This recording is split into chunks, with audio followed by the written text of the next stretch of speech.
In the 1960s, 3 out of 4 Singaporeans lived in overcrowded and unhygienic squatter areas. Today, the cityscape tells a completely different story. Across the island, there are more than 1 million public housing flats. They house 80% of Singaporeans, and a vast majority of them are homeowners. Known as HDB flats, public housing started with long slab blocks with basic layouts.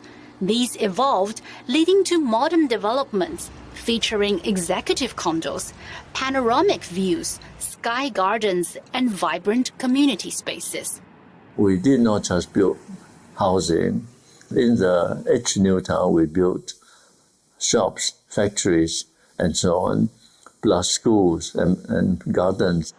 I told my colleagues that any rivers, lakes, hills, or forests that we think are nice, we must keep them. We make sure that we have the urban park, the new town parks, the neighborhood parks, and so on.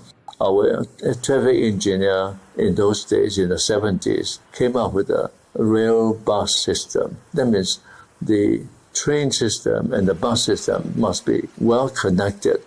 Homes for all Singaporeans. The Housing and Development Board has a quota system to ensure ethnic diversity in each town, a move some international critics viewed as social engineering.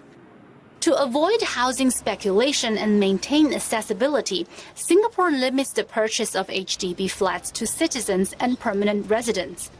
Applicants need to qualify for certain criteria, including age and income. The resale of flats is also strictly controlled.